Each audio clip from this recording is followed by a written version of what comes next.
afternoon, ladies and gentlemen.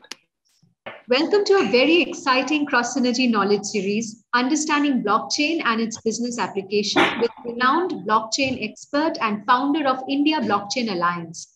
We are extremely privileged today that Mr. Kapoor has kindly agreed to share his valuable time with us and talk about blockchain and helping us to understand its usage and risks. Mr. Kapoor is the founder and chairman of India Blockchain Alliance, the largest Indian emerging technology tech think tank, and is an advisory board member at several blockchain companies like Fire, Floix, and ChainSense UK. He's a global blockchain, cryptocurrency, and fintech educator, a certified Bitcoin professional, and a blockchain solution architect.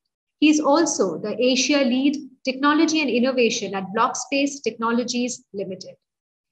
Mr. Kapoor has helped organize India's biggest blockchain and cryptocurrency events across major cities.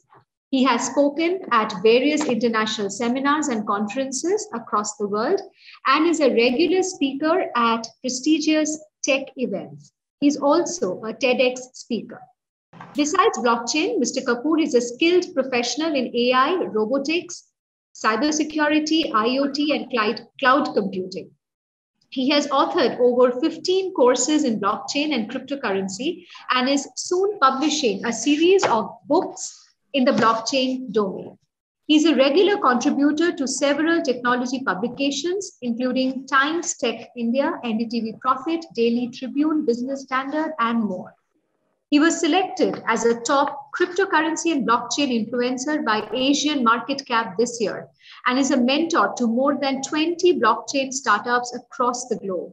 After having designed and worked on several blockchains, centralized exchanges, swaps, and DEXs, he's now working with his team on developing India's own indigenous blockchain with ChainSense Limited.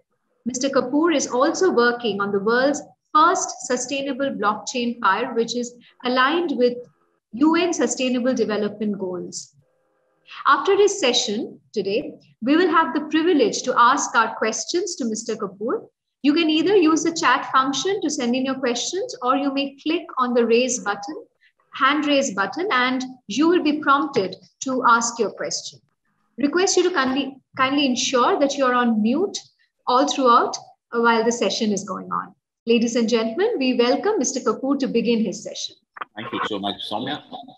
It sounds even better when somebody else tells something about us. You know, we never know what we've done till somebody else tells us what we've done. Thanks a lot. Reminding me, right, we're still relevant, yes. Right, guys. So, okay, I'm going to keep it simple. I won't talk complicated language. I want to have a conversation with you guys. Okay, as Soumya said, yes, question answers we'll take. And any questions, and it doesn't matter. Let the time not be a factor. Take your time. I'll ask the question. I'll just go through a couple of things first. First of all, how many of you are actually, there are 112, 113 people I can see, so I can't see all of them. I'm sure some information of blockchain you would be having by now. At least you've heard that somewhere. So what exactly is blockchain is what I'm going to start with. The whole presentation is going to be about what is blockchain and where can we apply that thing.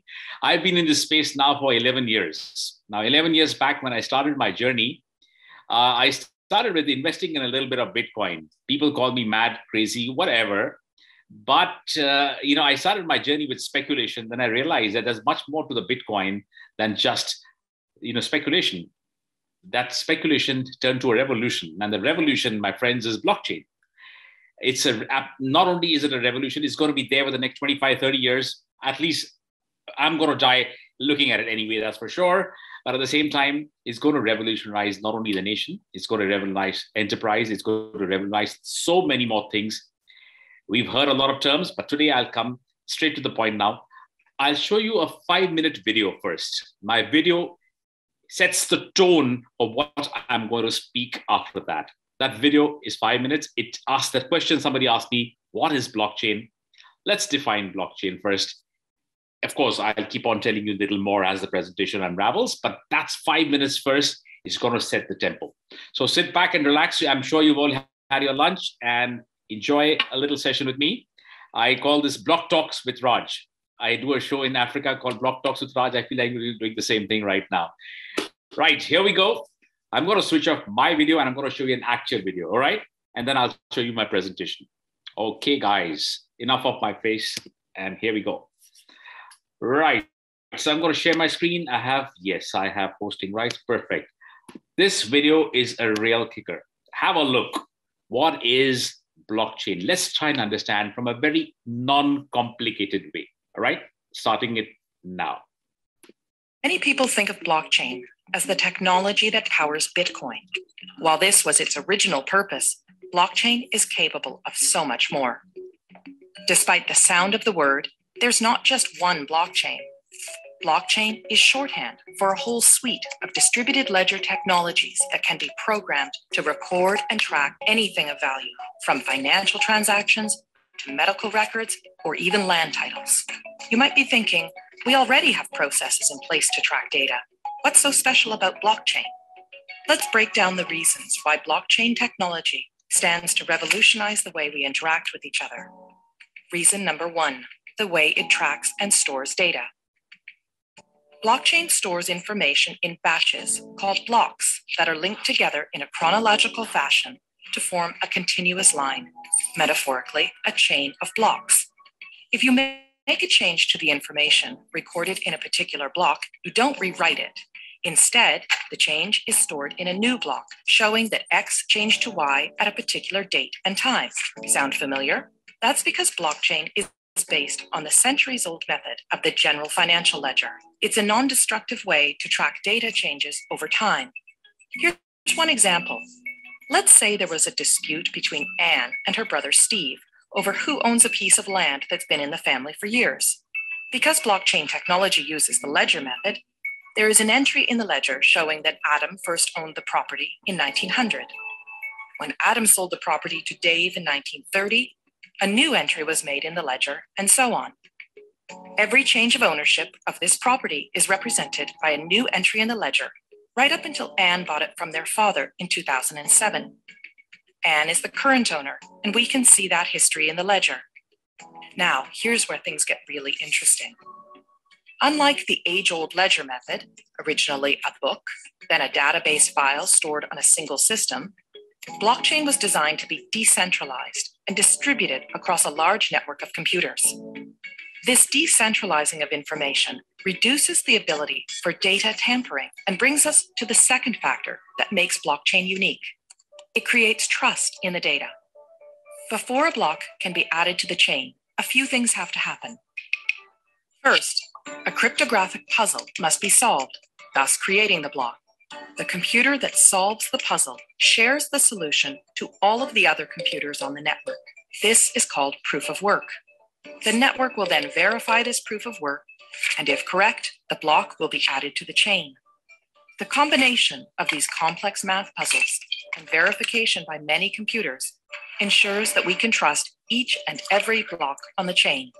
Because the network does the trust building for us, we now have the opportunity to interact directly with our data in real time. And that brings us to the third reason blockchain technology is such a game changer. No more intermediaries. Currently, when doing business with one another, we don't show the other person our financial or business records. Instead, we rely on trusted intermediaries, such as a bank or lawyer, to view our records and keep that information confidential. These intermediaries build trust between the parties and are able to verify, for example, that yes, Anne is the rightful owner of this land. This approach limits exposure and risk, but also adds another step to the exchange, which means more time and money spent. If Anne's land title information was stored in a blockchain, she could cut out the middleman, her lawyer, who would ordinarily confirm her information with Steve. As we now know, all blocks added to the chain have been verified to be true and can't be tampered with, so Anne can simply show Steve her land title information secured on the blockchain. Anne would save considerable time and money by cutting out the middleman. This type of trusted peer-to-peer interaction with our data can revolutionize the way we access, verify, and transact with one another.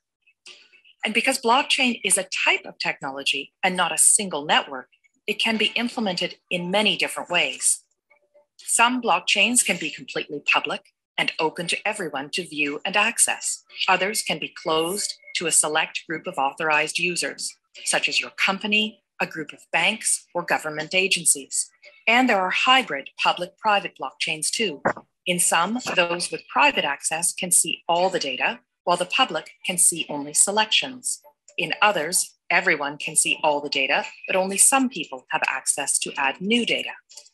A government, for example, could use a hybrid system to record the boundaries of Anne's property and the fact that she owns it while keeping her personal information private. Or it could allow everyone to view property records, but reserve to itself the exclusive right to update them.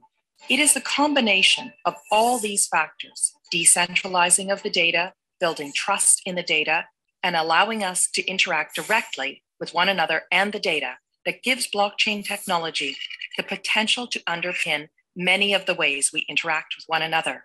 But much like... All right, that's enough for this one. I'm stopping this share.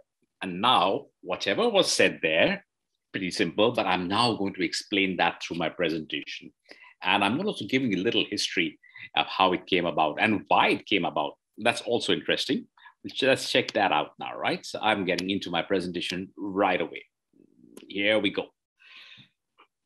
So today's subject, understanding blockchain and its business applications. We are all actually surrounded by blockchain, and we don't even know that. And today I'm going to enlighten you where you are going to be, where it is, and where it is touching you. It's touching you day and night. Just a sec. Yeah. All right. That's for you guys, specifically for the Goenka group. And I'm going to first show you three slides, which will emphasize the importance, and then we'll explain why. The Forbes came out of the magazine in which there were a lot of people in it, and they all said one thing was in common. Very soon, we won't trust anything unless it's backed by blockchain. It's a real big statement. We'll bookmark it. When I explain to you certain concepts and fundamentals, you'll understand why this statement is of relevance. And that's, we won't trust anything, and I mean that, anything, unless it's backed by blockchain. Bookmark it. I'll come back to this. Here's another one. This is my favorite.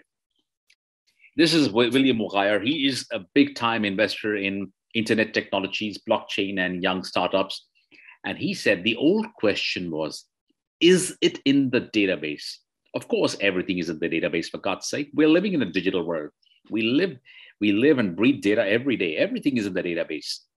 But that's soon going to be replaced by, is it on the blockchain? That's going to be the key. Is it on the blockchain? The future businesses are going to ask us, not if all the information is in the database, but is it on the blockchain? We bookmark this again, because when I explain to you once again what is blockchain's importance, you will get these lines will come back to you. First one, we won't trust anything unless it's on the blockchain. The second one, is it on the database, is going to be replaced by, is it on the blockchain? That's the two lines which will come back.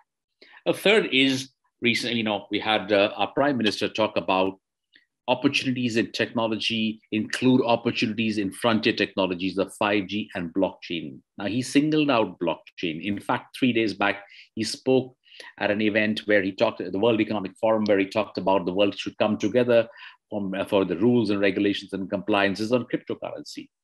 And that is when something is talked about at a national level, at a global level, it's got to have something, yeah? Right. It is. In fact, he called it a frontier technology, not just an information technology, but a frontier technology that has the power to change the destinies of nations. A frontier technology does just that. This was highlighted by a Prime Minister as well. So what is blockchain? Come on, let's ask this question to ourselves. Before you read the definition written here, let me give you a very simple example.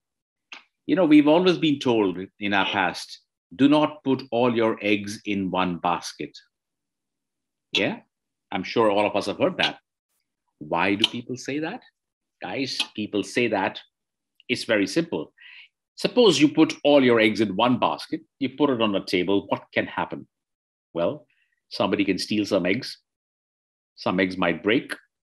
The whole basket can fall down and all the eggs can break. Some of the eggs can break. Or somebody can just steal the whole damn basket and walk off. Lots of things can happen.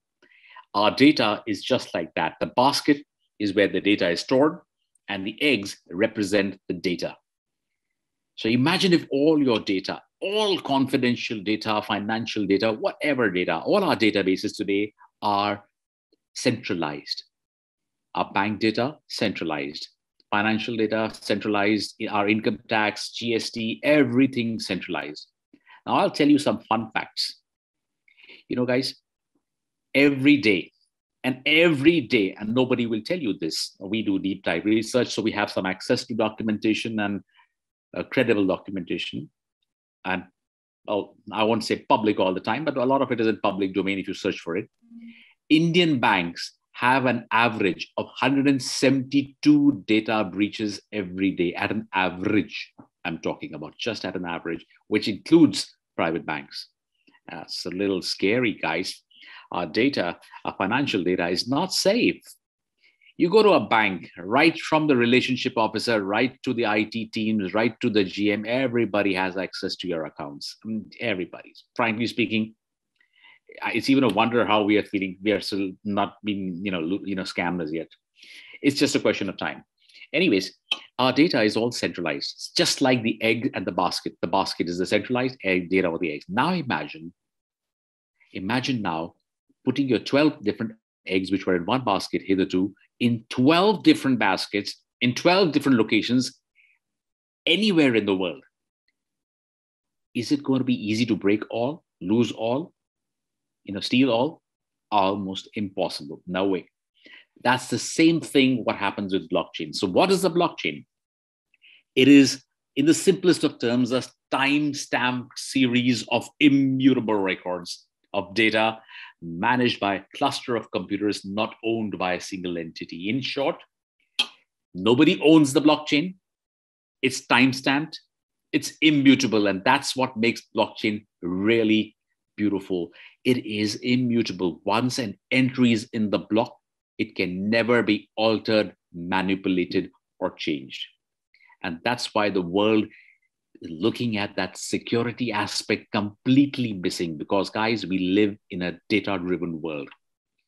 Data is the only thing which is infinite. Everything else is finite. Data is the new oil. It's the new gold.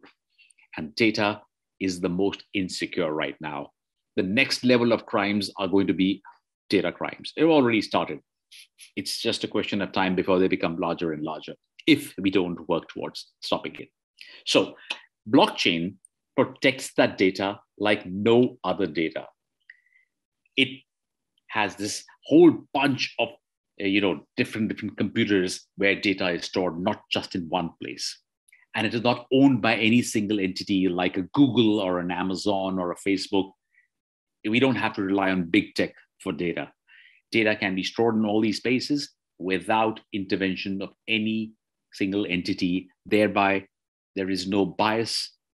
Nobody can be bought off. Nobody can be influenced. It is the single source of truth, because that's pure data, validated by hundreds of people at the same time. Today, if I write 10 minus 8 is equal to 2, yes, I can write that. Suppose somebody makes a mistake and write 10 minus 8 is equal to 4. If it goes into the entry, it goes into the entry before it is audited and found out. In the blockchain space, they validate not just one, the entire network community, blockchain community, which has in charge of the blockchain, validates that data. So you'll have about 30, 40, 50, 100 computers validating the 10 minus 8 is equal to 2. So if all are validating, then only and then it goes in the block. Even if one makes a mistake, it won't go inside. Now, 10 minus 8 is a real simple one. But yeah, bottom line is you got to validate data, not one person, but lots of people validate the data. Then and only then it gets added to the blockchain. So that's no single entity. Each of these blocks now, so when they keep on making these blocks, when one block gets over, the next one is formed, and it only attaches itself to the first block if all and every entry is matching the first block. The second blocks will only come in, validate all these entries, and then continue making new data inside. Therefore, it's just very rare that you can get inaccurate information in a blockchain. The accuracy is sacrosanct. The safety is sacrosanct. The immutability, tampering, you can't do that. That's why blockchain adoption is now picking up literally mainstream the last 2-3 years. And that little chain in the middle, basically it's just like a fingerprint. One connects to the other. And it's a crypto hash, basically. It's like a little line. We call it a chain simply because it just links the blocks together. There's a sequential linking, and that's called the blockchain in simple words. Now, explaining it a little graphically, as each transaction occurs, it's put into a block. Let us assume your transactions are your bank statement. Just imagine you make withdrawals, you make deposits, people send you money, you buy stuff, all those records. Just a simple example. All that, as each transaction occurs, it is put into a block. Transactions are all blocked together. You have your own blockchain. Now, I mean, everybody has their own blockchain. And each block is connected to the one before and the one after. And they will only lock in if, as I said, if all information in the block A is the same information as it validates in block B. So if everything in block A is accurate, only then block B will form, and the accuracy continues to block C, D, E, F, and all that. So each block is added to the next in an irreversible chain, right? Anybody can ask me any questions at any point of time afterwards. Let me just go through the initial flow, then we can have questions. I see a couple of them in the box, I think, so I'll answer them later. Why is it important? Let's even see, okay, there are so many systems, everything is working fine, everything is pretty okay, the digital world is moving, nothing major happening there. Well, there is actually, we don't know about that, but there's a lot of things happening. There's a lot of scamming happening. There's a lot of frauds happening. There's a lot of data leakage happening. Let me highlight some very key in India. Recently, Air India was hacked. Domino's was hacked. MobiKwik was hacked. Why? Our Prime Minister's personal website was hacked. Many of our government websites are hacked almost every day. Now, where is our cybersecurity? People say there's cybersecurity. That's all hogwash. Cybersecurity is nothing because it's never been upgraded since 2018-19. It hardly gets upgraded. And the hacker pool is getting smarter by the day. These guys are very smart. Our current cybersecurity systems just don't work. That's one part. What are they protecting? At the end of the day, they're also protecting data. And if they don't work, your data will be compromised. Anyways, let's come back. Why is it important? Because a blockchain records and validates every transaction made, making it secure and reliable. And it's not, as I said, validated by one person, it's a validation by a community. One. It also discards the need for a third party for peer-to-peer transactions. And I'm going to immediately after this give you an example of how it does that, and you'll understand it better. Users are in control of their transactions. You and me are in control. Transaction time is reduced to minutes and 24/7. You don't have to rely on working hours and banking hours. It's 24/7. System is decentralized and therefore safer and less likely to be hacked. It's not centralized. Just same example of the eggs and the basket. These are some of the key reasons why we feel this important. There are many, many more, but this is at the very peripheral level. Let's keep with those right now. Okay, now I'm giving you a very simple example, which I'm sure all of you have had an experience. And that's why I'm giving you this particular example. I got my daughter in the United States, for example. It's her birthday. And I say, okay, listen, hey, Sash, my daughter's name, I'm going to send you, say, $500 for your birthday. She's damn happy. Of course, she'll be happy. So I go to how do I do it? And nowadays, I can try online, but most of the time, the transaction fails. However, when I go to a bank, it does go through. So here's what happens. Well, we all know when we bank inside the country, pretty nice. Everything is pretty good. You use your online transfers. You use UPIs. You use PhonePe. You can use Paytm. Everything is pretty cool. but that's within the country. That's not so much of a problem. The data is, but the transactions are pretty smooth. Coming back, when I make a transfer outside, there are certain problems I do face. A, when I go to the bank, he'll make me first fill up a whole bunch of papers when I want to send money. All right. I'm talking about the individual, and we can now then replicate. We can just imagine the same thing happen from a corporate perspective also. So when I fill that up and I tell him, okay, listen, I want to send $500. He says, sure, sir, you send it. What's the rate? He shows me a rate which is on his board. I read in the morning that it's $75 to $1. He says, no, sir, you have to send it 77 rupees here. Why? The banks have decided it. This is the bank rates. These are the bank rates. Who the hell is the bank to decide the rates when there's a global rate? But you don't have a choice. So yeah, whenever you go to a bank to buy dollars, you're going to get for more, and then you're going to sell them, you're going to get for less. Always the case. Banks decide. You and I don't decide. Anyways, I said, all right, doesn't matter. Hardly makes a difference. Okay. I gave it to them. And he said, sir, there'll be a $10 charge for sending this money. So why? So he says, listen, sir, your account is in, say, ICICI Bank. Your daughter's account is in Chase Manhattan Bank. There is no direct connectivity there. So we have to send it to another bank, which will then send it to your daughter's bank. And that's what the service charges are there. All right, no choice. If I don't want to pay that, it won't go. So I pay that extra money. And they said, okay, so we'll send it. And they make some entries. And after a few hours, I get an acknowledgement that, yes, it is gone. And a few hours, maybe 4 or 8 hours later, my kid gets it in the United States. Sometimes it takes even 24 hours, depending on the traffic.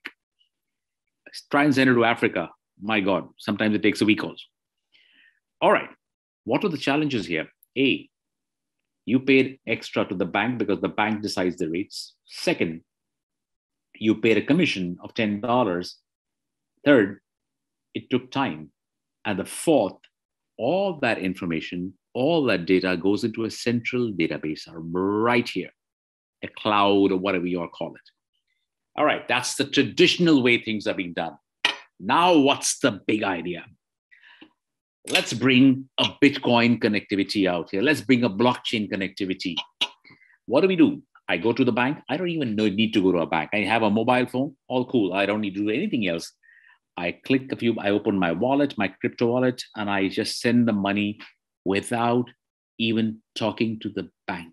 Why? And it connects me to the global market rates. 74 rupees is the market. Great. So I send it for 74 rupees.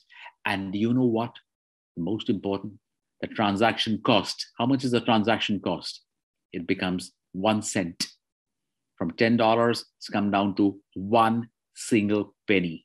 That is the big difference. That, my friends, is what I call the biggest bank scam. Sorry, I'm not a bank fan, but it's not a scam exactly, but that's exactly how banks function. That's the way as it is. They will charge you what they feel like. You don't even know what is the actual cost. They charge you for every damn thing.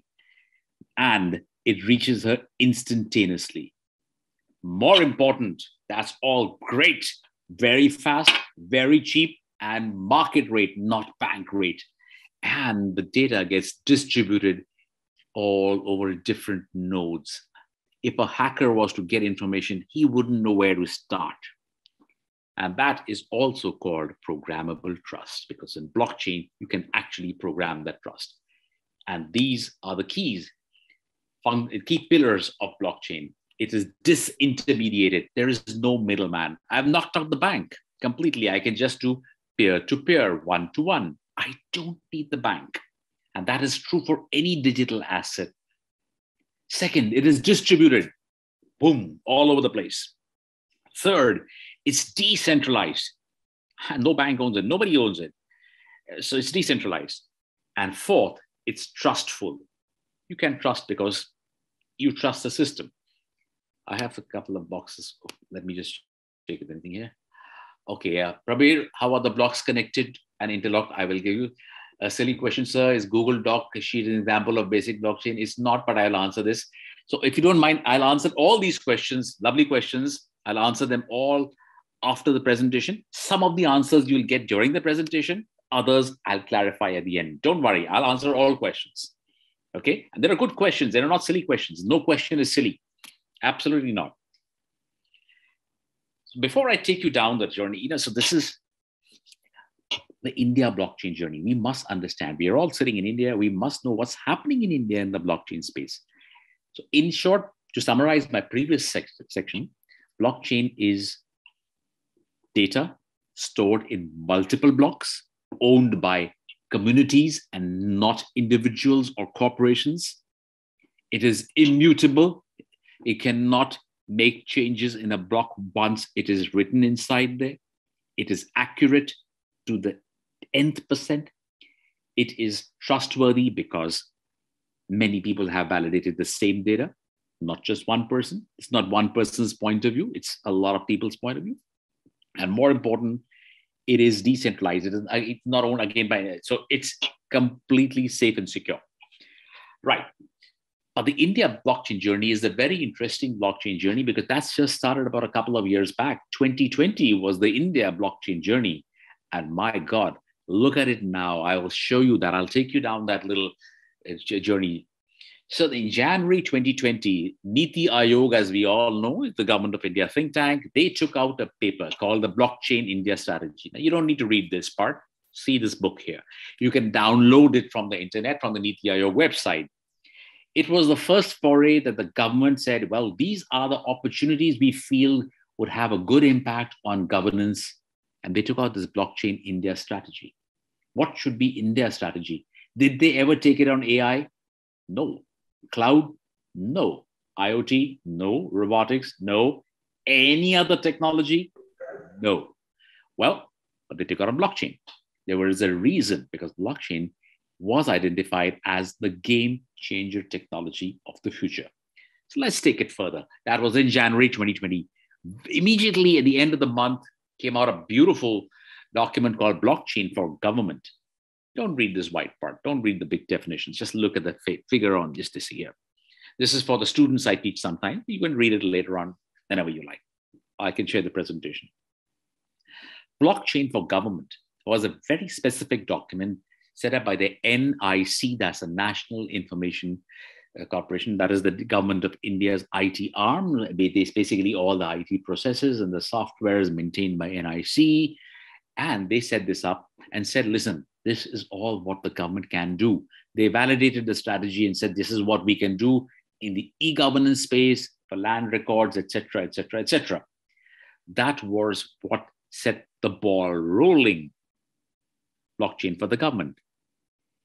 And then came, of course, we all know that what happened after 2020 Jan, we had a whole bunch of COVID scares.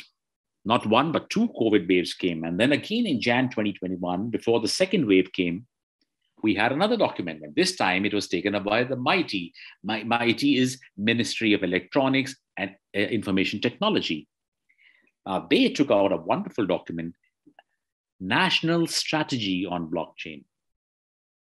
A national strategy on blockchain had never been ever conceived or thought about till Jan 2021. Yes, we had those papers. Yes, this was a strategy.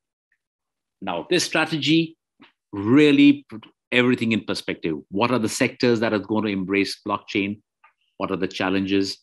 What would be the key objectives? What is required for a nation to equip itself in blockchain?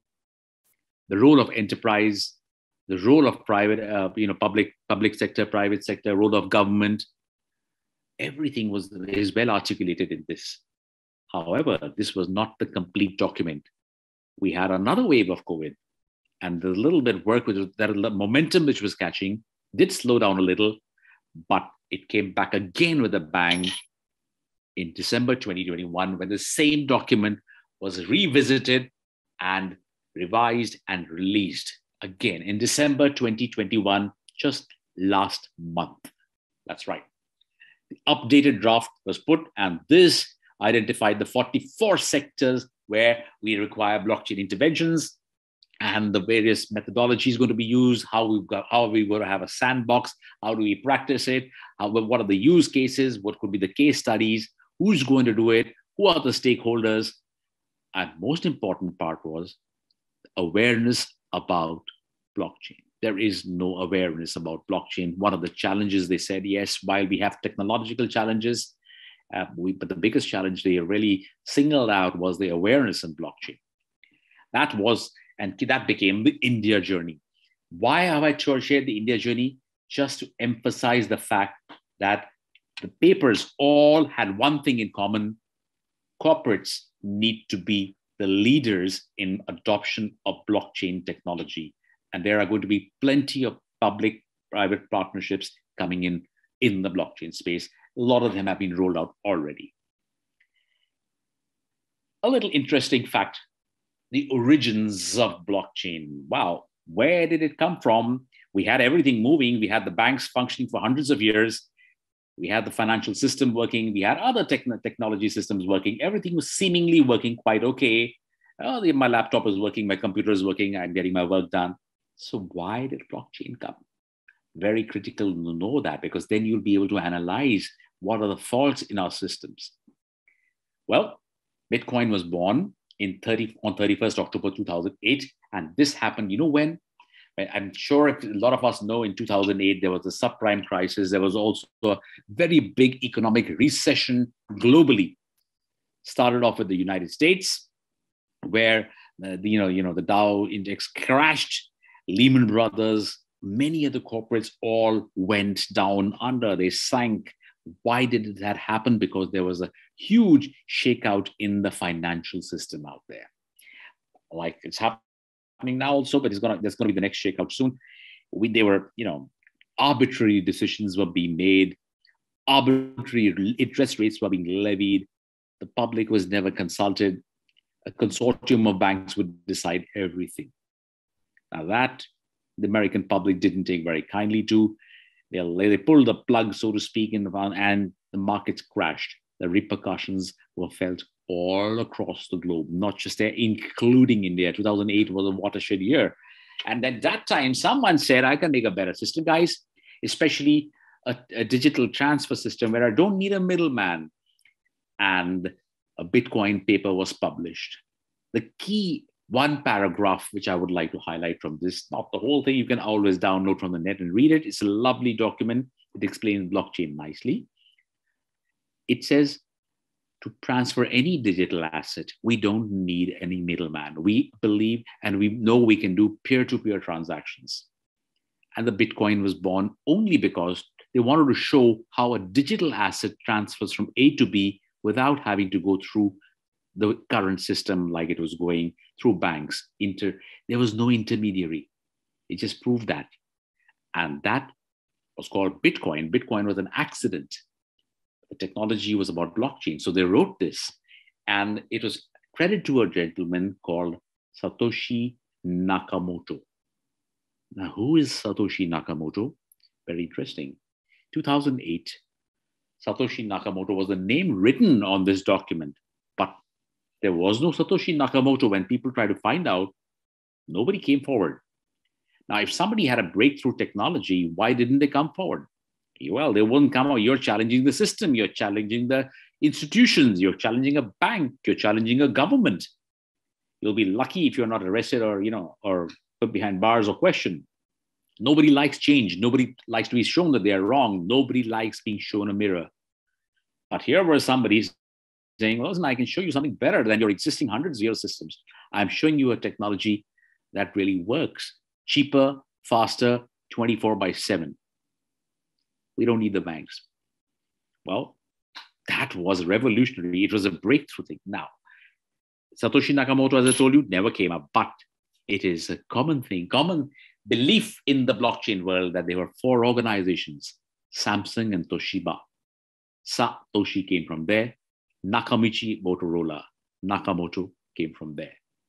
Satoshi Nakamoto, friends, as we truly believe, is the getting together of these four powerful corporates because they had the resources, the technology, manpower, money, everything to create systems. And we believe it is not proven, and I'm telling you that this is not proven till now, but it is believed very in the community that these four corporates came abroad and created a system challenging existing banking traditional systems.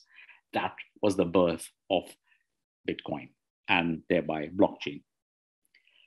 So we ask what happened? I mean, that's all right, we transfer money. What about the other sectors? How the hell is it impacting other sectors? But let's have a look at the wheel. This is a constantly evolving wheel. The largest adopters were the banking and finance. Yes, they still are the largest users, consumers of blockchain, I would say. This is 30%, the government 13%, insurance 12%, healthcare 8%, and so on. Now, this changes every day. So, bottom line, many other sectors started entering the fray. Not just the banking sector. Well, it was made for, showing how a digital asset can move, but the fundamentals of blockchain that were traceability, transparency, immutability, decentralization, and distribution. The concepts were proved to be used in all sectors. Initially, it was only for the financial sector for many years. In fact, right up to 2015, there was very little happening in the other sectors as far as blockchain is concerned. However, 2015-16, there was a change when a lot of proof of concepts that were being implemented started yielding very positive results, which galvanized blockchain into major action. And within 3 years, by 2018-19, almost every large corporate was experimenting or implementing blockchain projects. This is a wheel of a sector-wise. This is even more interesting because this is what's happening in India. There are 14 states in India where blockchain projects are actually being implemented, or a POC or a pilot project is going on. And do you know how many blockchain projects are there going on in India right now? And it's all started in 2020. There are 90 plus blockchain projects in multiple states.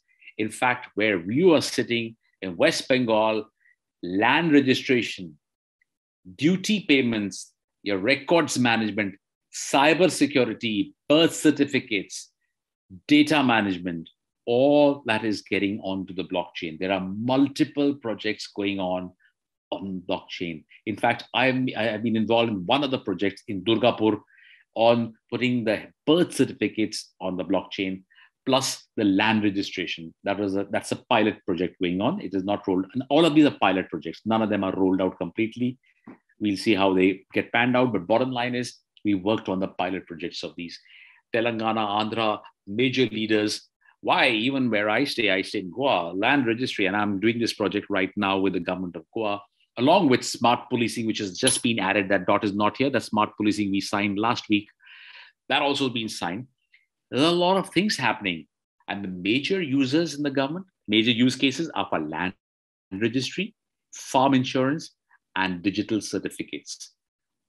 I'll explain to you what they are a little later. But bottom line is, what's important for us to know at this point of time, there are 90 plus projects which launched out in the last 2 years in spite of COVID.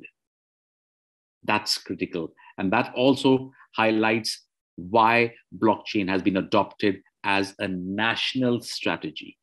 Really critical. As corporates, we should and must imbibe blockchain. It should be part of our ecosystem. So coming there, now we say, all right, we talked about blockchain. We know a bit about blockchain.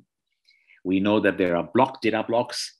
And when one block finishes, when it gets full, the next one is formed. They validate each other, connect with a little chain. That chain is like a fingerprint. It is unique only to that particular blocks, nothing else. You can't make any changes. You can't do anything. It's decentralized. We've got a basic feel of that. Now let's see the use cases and we'll be able to understand a little more. So what are the use cases today? Well, finance was the first. Therefore, I focus on finance.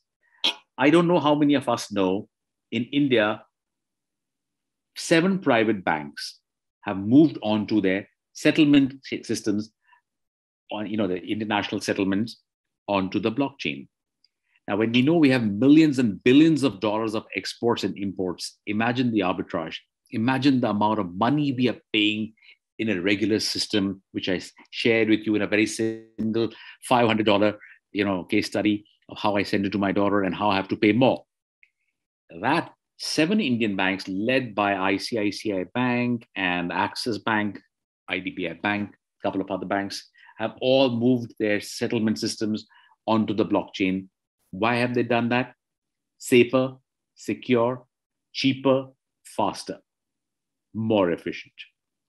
So trade finance. And the best part, 3 or 4 months back, State Bank of India, which everybody thinks is some sort of a dinosaur that moves very slowly, they too have moved onto their blockchain. Their debt settlement systems have gone onto blockchain. In fact, few months back, 15 banks came together to put all the LCs, letters of credit, on the blockchain. Now, we may not know about it because we don't know what technology is working behind the scenes, but bottom line is, it's significant to know that large banks now are adopting blockchain, even in India. Australia, 6 years to 7 years, every bank, every financial institution, everything will be on the blockchain. Dubai, completely on the blockchain. I'm talking about the government as well as the bank, financial fiscal systems. Europe, getting there. USA, very fast. Canada, almost there. And when everybody's going to go on the blockchain, it is inevitable that even Indian banks will go on the blockchain. And for what are the reasons they'll go? One is trade finance, securities issuance, derivative settlement, dispute management, forex trade, fund processing, risk management, and identity management, KYC, as we call it. I'll give you a simple example of KYC. We all have multiple KYCs. You have a PAN card, Aadhaar card, election card, passport, God knows how many other cards, driving license, plenty of them, 5, 6 of them for sure. Everybody, all of us have got at least 4 or 5 of them, if not more. Now, pretty good. Everything is working. Do you also know that the Aadhaar system is so vulnerable? Every time there is a leak, nobody will tell you, but there is a leak every time, and a lot of Aadhaar card information is leaked out. It's so great. Nobody bothers. Nothing happens to us, so we don't bother about it. But we should be scared. Coming back again to a more simpler process, KYC. Now, every bank requires you to bring your KYC documents, right? It does. Perfectly okay. You should bring it. They don't know who you are, so you prove it by showing who you are. But guys, do you know that there are guys I know that who have got 3 or 4 Aadhaar cards and God knows how many passports? So God knows, it's very easy. Not only in India, anywhere it's pretty easy. If people know how to work the system, they know how to get it. A KYC is a great use case for a bank. Also, when you put all KYC documents onto a public blockchain, which is accessible to the banks, you don't have to take the same documents again and again and again and again every time you open a bank or you open any other account or you have a SIM card or whatever, wherever you require KYC. It can be in one place. Now, the most important thing, imagine if you lose all your identity cards in one day, you lost your wallet, you lost everything. What happens? You got to write to each one of them. You got to prove everything all over again. Big pain. Another issue. What happens if you shift to the city? You got to change your address on each one of them. Oh, good Lord. Imagine trying to have so many cards and so many things to do, so many processes to complete. Now imagine everything on the blockchain. One change of address with the right proof, and it automatically changes everywhere, locked, secured on the blockchain.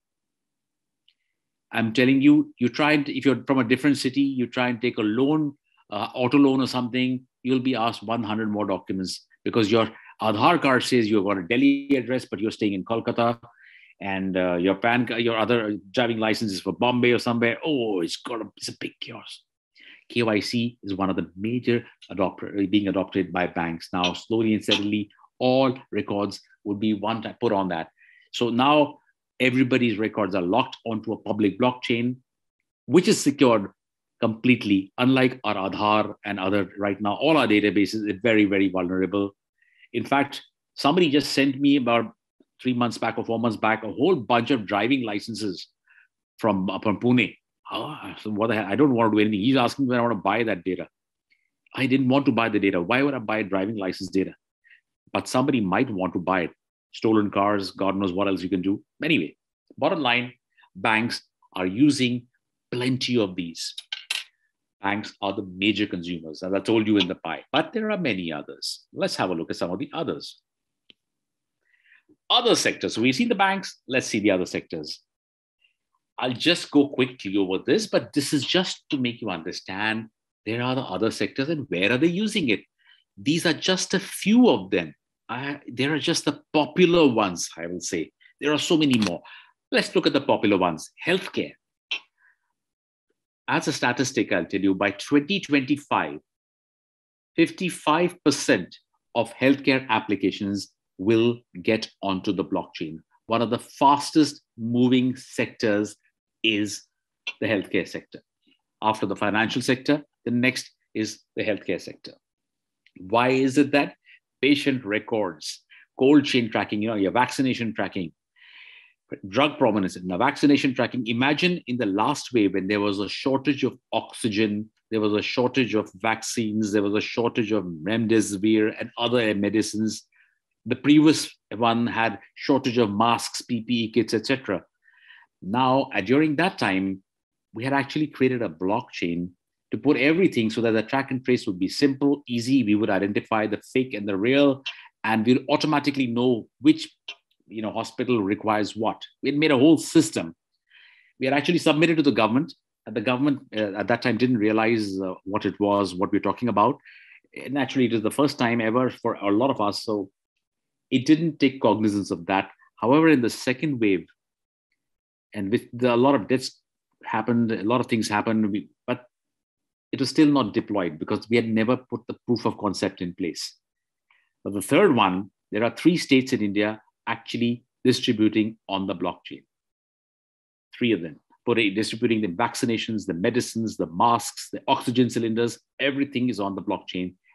And even in Maharashtra state, for example, we did a pilot where even the COVID certificates were issued on the blockchain. And today, if you have any COVID certificate, vaccination certificate, anybody can put anybody's name and make it theirs. That is not really a good thing, not if you're trying to combat COVID. So blockchain, healthcare used it big time. Drug provenance, that means authentication of drugs. Am I getting the right drugs, the right medicines, or are they fakes? Health records, organ registry, pharma track and trace. Where is this right now? Where is the remdesivir? Where is the damn oxygen? We can make out in minutes.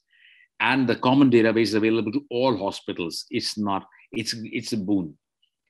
Physician recertification. Now, let me ask this question to everybody. When you visit a doctor, do you ever check his certificate that he is actually a qualified doctor? No, we don't do that. All right. We're supposed to believe that uncle is sitting in front, doctor is very nice. Oh, he's fine. I'm sure he is. But that's maybe in cities, but there's a lot of, in cities also not happening. Do you know that your nurse, is she registered? Have you seen the certification? No way. We don't see all these things, but there is a system where we can actually verify the veracity, and that's happening in Australia. We put that system in where every doctor, you can check on a portal, every doctor and the certification, whether it is valid or not. Imagine if somebody's going to get a brain surgery and the brain surgeon certificate is expired. Very scary, guys. I'm sure he can still competent, but very scary.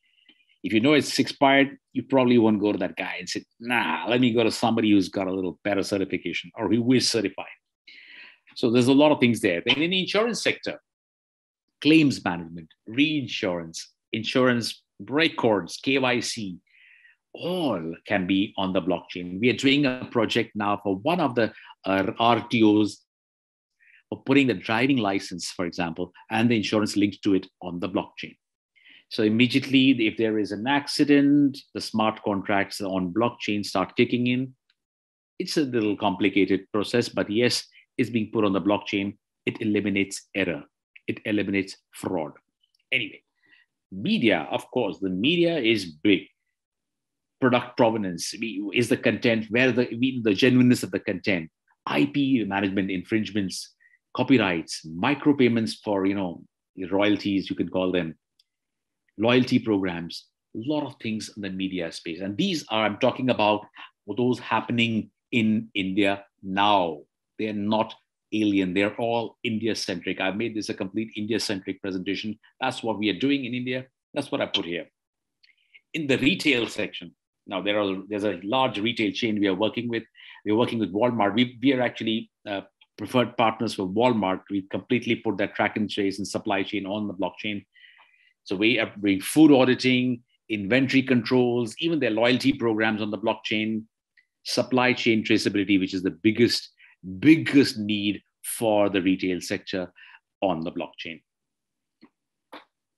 Manufacturing, counterfeiting, preventive maintenance, warranties, supply chain, inward supply chain, outward supply chain, distributor management, all on the blockchain. Utilities. We are working with one, we did a work with one UK-based electric company and putting their entire system on the blockchain, thereby saving them some $3.4 billion annually. Wow, that is a good use of blockchain. They didn't need people to go and read the meters, and the accuracy was 100% sacrosanct. Well, during the audit, it was found out that the original software they had was automatically billing every consumer an extra 2 or 3 units every month. You can just imagine the billions of dollars collected. Anyways, well, that's just one of the examples. Energy trading is happening there. Shared equipment, how we can share equipment. If you know it's on the blockchain, somebody's not using it, you can use it.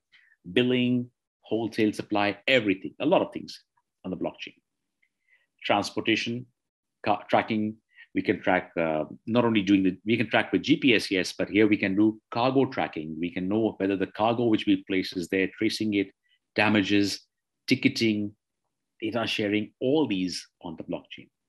Maersk is a classic example of this, and I will share that example with you later on. The government, of course, as I showed you, is doing a lot of work. In fact, the government is also working on the digital currency program that is called the CBDC, Central Bank Digital Currency. That is going to be our own virtual currency, like the Bitcoin, only it's going to be linked to the rupee. Doing a digital identity, the government, we are right now discussing in how to make the Aadhaar card and the, people say link Aadhaar and PAN. That's a great thing. Yes, because everything needs to be all together and linked instead of having separate. We are all working in silos. We're trying to work on a digital identity system where when you have just one blockchain identity for everything, that'll be good for loans, it'll be good for purchases, for transfers, for registration of documents, everything. Digital voting. Now, e-voting is there, but on the blockchain, 100% secure. You can actually, the Telangana government is already doing a pilot on this. And that is a very big step in a direction of making blockchain very relevant for a nation. Now, I have, for example, I have my Aadhaar card I have my address of Bombay on it, but I live in Goa, right? It's really a pain sometimes. I'm going to have to change it now anyway. I was first avoiding it, now I'll probably change it. So now what happens is for voting, I have to go back to Bombay. I can't vote in Goa if I have to vote for the election, in any elections. With blockchain-based voting, you can not only vote in a 100% secure environment, people who've got disabilities, people who are old and infirm, all of them can be at home and actually do that. And you can even see if their vote has been gone for counting. You can track and trace your vote, whether it has gone to the right party which you voted for. You can do everything. It's in your hands, the power. That's digital voting. Food distribution. So right now we are talking in the Maharashtra government, putting the PDS, that is the public distribution system, the ration system, on the blockchain so that the right people are benefited. We can track it, trace it. It reduces any form of fraud. It reduces a lot of middlemen as well. That's being done now as a pilot in Baramati. Let's just quickly look at the numbers before we get into the question and answer sessions. These are world numbers. It'll set you thinking. By the end of 2018, 90% of US and European banks and institutions had begun exploring the adoption of blockchain technology. Now we are in 22, it's almost 100%. Accenture, that blockchain will reduce investment banks' infrastructure costs by 30%. And that translates to a minimum of $12 billion per year. $12 billion, a lot of money. Next, by the end of 2024, blockchain market is going to grow 20 billion in annual revenues. And that has been corrected now. This was an old one. Here's another one. The global value of blockchain in the food and agriculture market is going to be 1.4 billion by 2028. In fact, more than 270 billion in assets have been distributed in blockchain transactions. Now, these are just big numbers, but what do the big numbers tell us? The big numbers can be 270 billion, 170, whatever. But the sheer size of this tells us about the surge in the blockchain space, and it's growing big. It's just, we're the ground floor of the blockchain revolution. IBM now has about 3,000 employees working in more than 600 blockchain projects, and lots of them are still going to be added. Blockchain-based projects will add 360 billion of value by 2026. Some of the world's largest banks invested 50 billion to build a blockchain-based digital cash settlement system. And this has already been built now. So JP Morgan has built it. JP Morgan was the biggest critic of blockchain and crypto till 2017. Today, it's one of the largest holders of crypto and one of the biggest proponents of blockchain. The global healthcare market, as I told you, 5.61 billion by 2025. And Forbes says market size is going to be 39 points. Obviously, everybody has their own predictions, but Gartner summed it up nicely. The banking will derive $1 billion business value by 2022, which is now. And they even had another prediction that it's going to be a 3.1 trillion market by 2028. 3.1 trillion market is massive. Is more than the GDP of several countries, including ours. But that's, of course, the technology combined. We can't compare. We should compare apple to apple, but it's just the sheer volume is what I'm talking about. So that was a little bit of different sectors. Now, if I were to, Sunil was very kind enough to tell me what are the different companies under the Goenka brand, and I tried to sort of filter it down to what could be great use cases for a conglomerate as large as yours. So when I said Spencer's, I think one of this was Spencer's, yes. So inventory management. These are some of the things which are low-hanging, easy to adopt and integrate with blockchain. Inventory management, customer management, counterfeiting and fraud prevention, all these smart contracts, loyalty programs.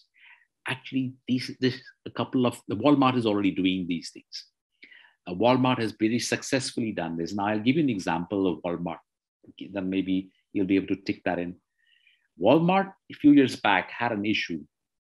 There was vegetables and there was a certain vegetables and fruits which nobody knew where were the origins from, whether it was fresh, whether it was cold storage, all that stuff. Nobody really knew that. And the American consumer, of course, was a more aware consumer. And they questioned Walmart as to where is this, guys? Where are these mangoes coming from? Where is this coming from?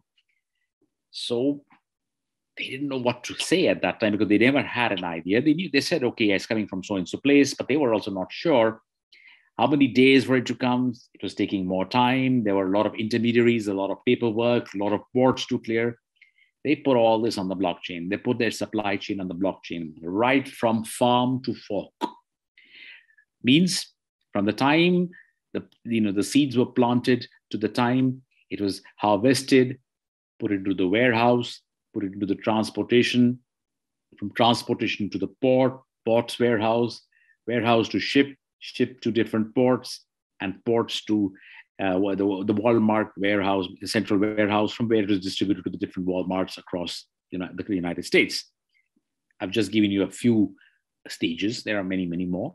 But bottom line, they put everything on the blockchain for accuracy, speed, and of course, transparency. And that was a huge success.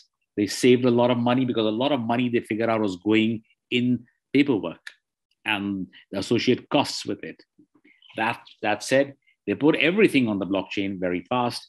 I mean, they're putting now, that time they were trying it out, and it's really increased in 37.1% of their produce business went up in 3 months' time, because now in the barcode, you could actually, the customer could actually see everything. They could see where it originated, whether it's organic, non-organic, everything, because they put all these systems on the blockchain.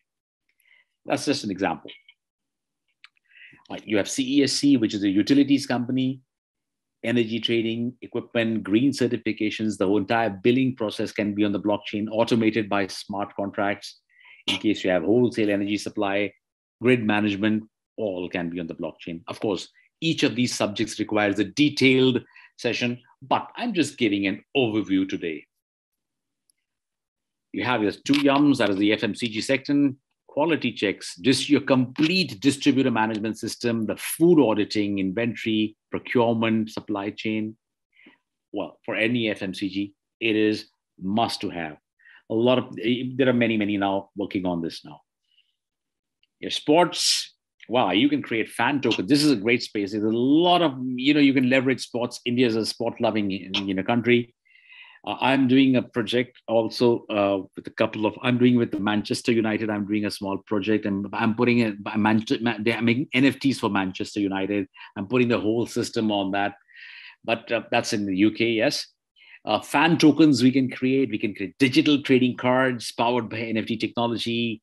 You use your ticketing systems. You can even create a virtual gaming system I call it Play to Earn, which is the biggest fad globally on the blockchain space right now, gaming to earn coins and NFTs or currencies, which ultimately leads to the metaverse. I'm sorry, I missed the A there. It's a metaverse, not metaverse, it's metaverse. The metaverse is where the next 5 years are going to take everybody, all the brands, every brand you can think of, whether it's Gucci, Jimmy Choo's, Louis Vuitton, Adidas, Nike, everybody's on the metaverse. Every brand is in the game to play and the metaverse. And since we have a sports division, you can take all your brands slowly and steadily, the popular consumer brands, into the metaverse. Information technology, frankly speaking, First Source should now get into blockchain consulting. It's already doing platform migrations. It's the easiest low-hanging fruit for First Source to start walking into the blockchain space now. And not only do they provide blockchain services for your organization, but also it can pick up a lot of others, create some great use cases internally, and then take them out. Data dissemination, smart contracts, completely seamless workflows, everything can be handled on blockchain. For your magazines and publication media division, content distribution, you can create NFTs. Do you know something? Webster's, everybody knows Webster's dictionary for that matter. Webster's dictionary coined the word NFT last year. And they made an NFT out of it. It means they actually sold it at an auction site. So now they are coming up with every year or every 6 months, a new word, which is only going to be with them, coined, and they'll have the copyright of that, and that they will sell as an NFT, as a collectible. Frankly speaking, that's a very small use case. You can actually do a lot of this work in the content space. Content can be made relevant and collectible and a source of revenue. Lots of other things, IP management, fraud detection, distribution, micropayments, royalties, loyalty programs, all these. You don't have to go deep dive into this. I'm just telling you, just as a matter of interest, that there are opportunities in these spaces, because each of them will require a detailed session. But that's what's happening in the world. Media is using blockchain for this. That's my point. Saregama, you can mint NFTs of Saregama and make this a unicorn in 5 years' time. IP copyright protection, royalty distribution, ad integration. We've done an ad integration on the blockchain where we are doing integrating ads with songs on the blockchain, and automatically the revenue goes to the ad, the ad guys, and it reduces costs also for digital marketing guys. So initial song offering is another thing which we started off with somebody, just like you have the IPO, that is the initial public offering. In the crypto world, you have an ICO, that is the initial coin offering. We started a concept and said, we'll make an initial song offering, which is a song which is sung only for, for somebody, for the very few, and it's auctioned off, and the rights of the songs, and it goes to those people. They are the collectors of that songs. It's a collectible again. And of course, the metaverse. The metaverse is just like your real world, but in a digital world. It's based on augmented reality. Trust me, every brand is there. In fact, the country of Barbados has opened its consulate in the metaverse. If you want a visa, you got to go to the metaverse and get your e-visa. You have, your H&M opening virtual stores in the metaverse. Then you have Marks and Spencer's going there. You have Walmart going there. Another, of course, the discussion of metaverse will be for another session. But bottom line, that those are all applications of blockchain, and that's where the world is going. I don't want to overwhelm you with too much of the information, but it's the way forward. Next 5 years. Yeah, this is immediate. You can do that. Blockchain credentialing. Now, every certificate can be issued on the blockchain, becomes permanent, immutable. You can never forge and fake that degree. Now, I don't know if you read the news a few days back, AICTE, that is the All India Council for Technical Education. I've just done a project with them in which all their certificates of all the AICTE affiliated institutions, that's about 10,000 different institutions, covering about 80 lakh students. All the certificates will be issued on the blockchain. Verification becomes instantaneous. As an HR person, somebody sitting in HR, I can verify at a click of a button. At the consulate, I can verify at a click of a button. At wherever I need to submit my documents, a click of a button, instead of me having to find out from the university, is it genuine, not genuine, marks genuine, not genuine, so on and so forth. That's credentialing. A blockchain-based learning management system. With the advent of a lot of online learning, everything can be on the blockchain. You can track and trace everything. Blockchain education and training. This is a real big space now. Even if, if the best part of blockchain is if you're a management student or a technology student, both ways you benefit because there are a lot of opportunities for both sections. We set up a center of excellence. A center of excellence to teach students, whether they are from a technology or a non-technology background, what is blockchain and how it's going to impact the future next 25 years, and what are the skills they need to develop in this space. Till date, we've been very fortunate to have set up with more than 50 different centers of excellences across the country, including Symbiosis. I've written a course for Symbiosis, especially in blockchain, which is being rolled out with Pune University. Pune University is rolling out 2 of our programs in this space, one for project managers and one for software developers in the blockchain space. So universities are now picking up blockchain because that's going to be a skill of the future. And that's one of the things which I would recommend highly for IMI. Asset tracking. Asset tracking could be for desks, tables, inventory, anything. All very big in the education space. Healthcare, I've covered most of them in my healthcare when I was telling you supply chain, cold chain. You can do, you can track and trace authentication of every drug which you get. Are you getting the real stuff or not? Everything.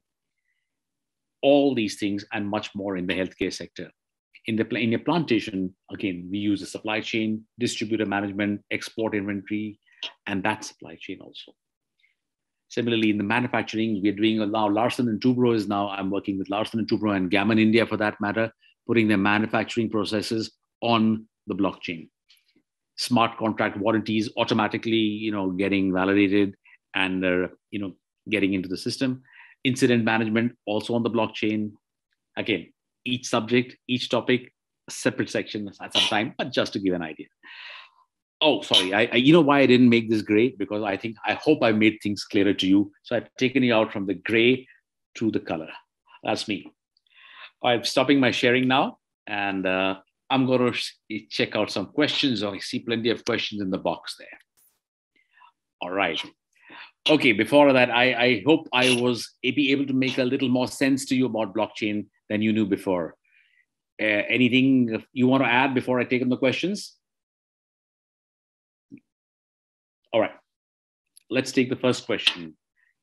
N. Chaudhary asks you, what exactly is blockchain? Well, if it is not evident so far, I'll explain it to you once again. It's a distributed database. In single terms, it's a distributed database. Just like your databases, if you have database today, it is not distributed, it's in one place. A blockchain is a distributed database, distributed ledger technologies. It's a part of that. Okay, it basically all eggs not in one basket. So the next question Pranav Walia asked me is, are the blocks never destroyed? If not, wouldn't they create huge amounts of data very soon?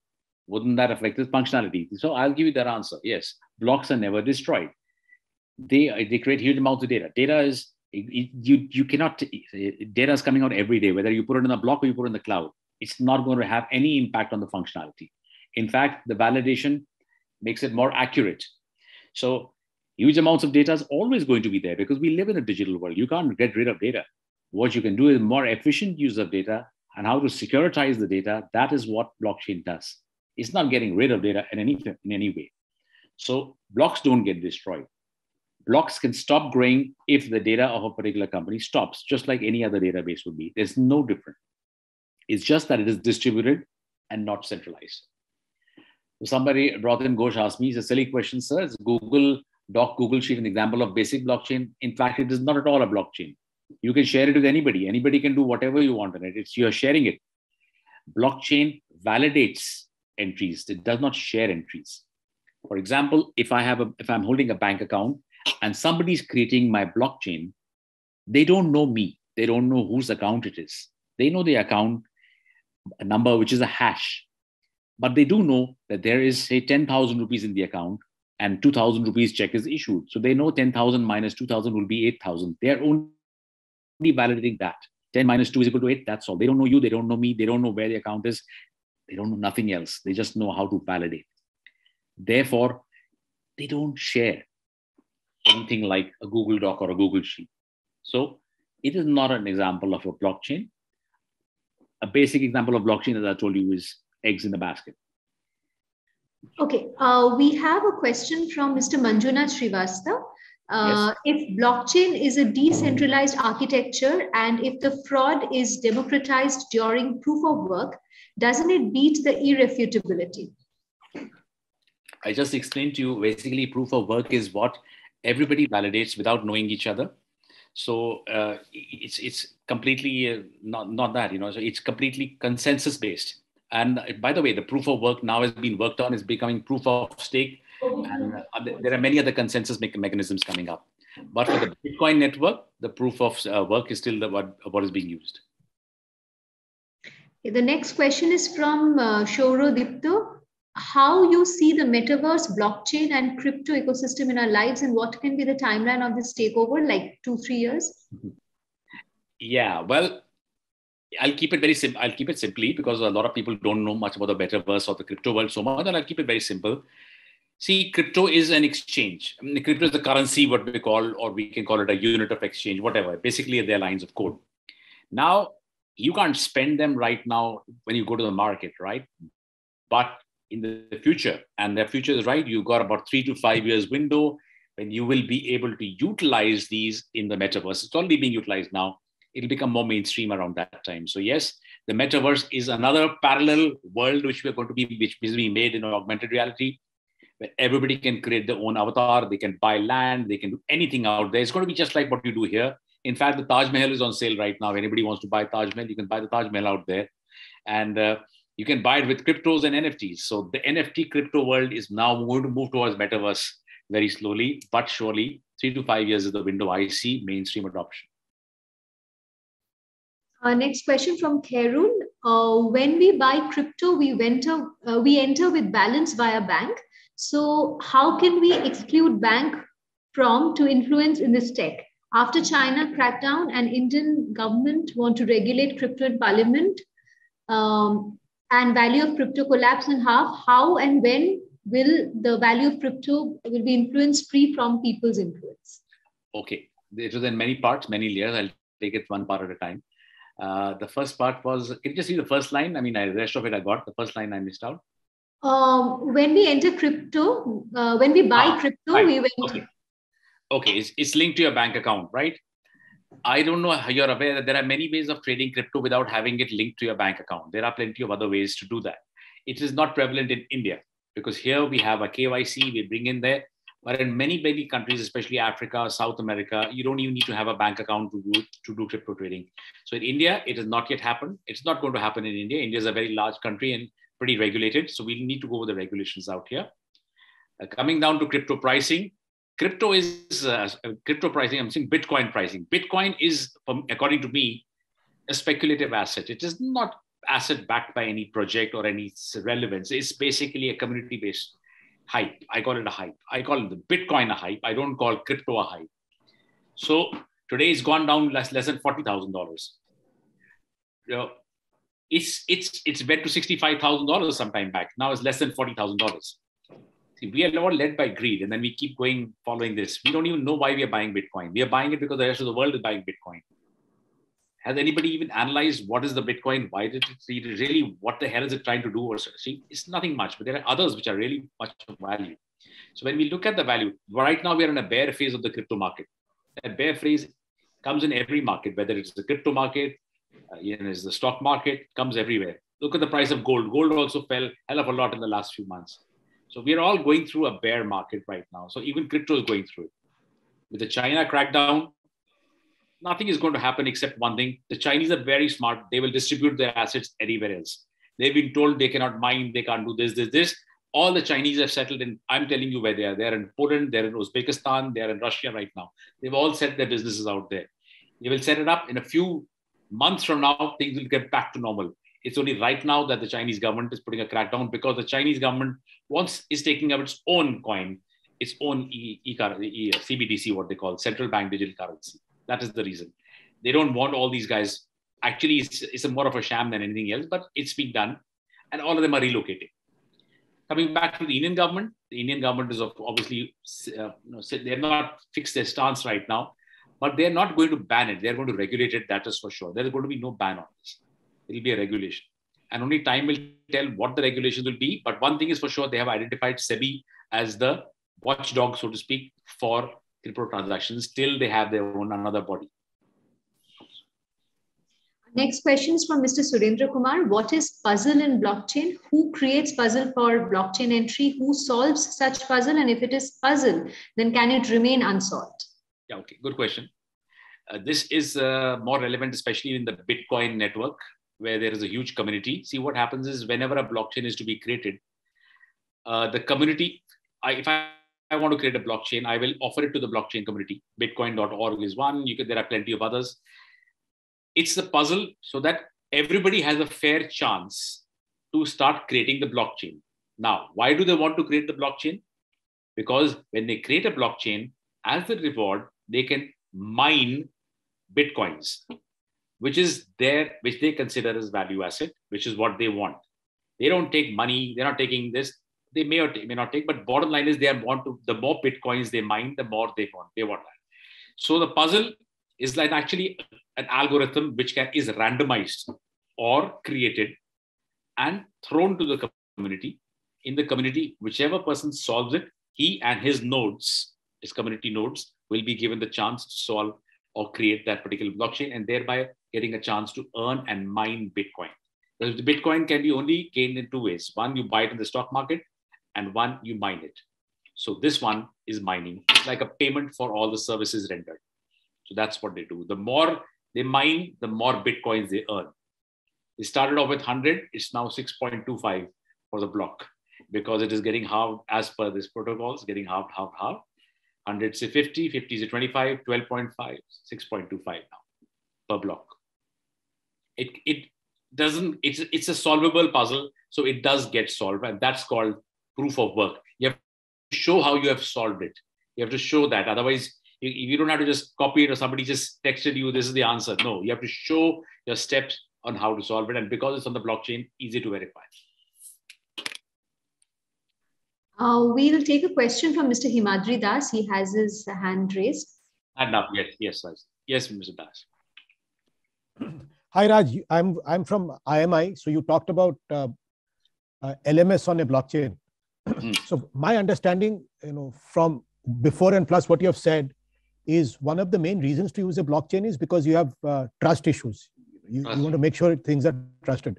Now, if I'm looking at an LMS which is used closed doors, say within the student community and the faculty, which is typically today hosted by a cloud provider like a Canvas or something like that. Microsoft Is Teams. blockchain? Yeah, Microsoft Team wouldn't give an LMS. That's just a webinar kind of platform. But say Canvas is there. Yeah, Canvas is there, one of the leading market share guys. So what is the need of trust here? Why should I move to a blockchain from, say, an existing cloud-based provider, which is not on a blockchain? Okay. How do you track the student's progress? How do you track his marks? Everything that's locked on the blockchain. Otherwise, right now, Canvas is manipulated. I can manipulate Canvas any day I want. It's just centralized data. If not me, I can get an IT guy to sit down and do it. He'll do it. He'll change the marks. He'll change everything. He'll change how much I've done, how much course I've studied. He can change everything.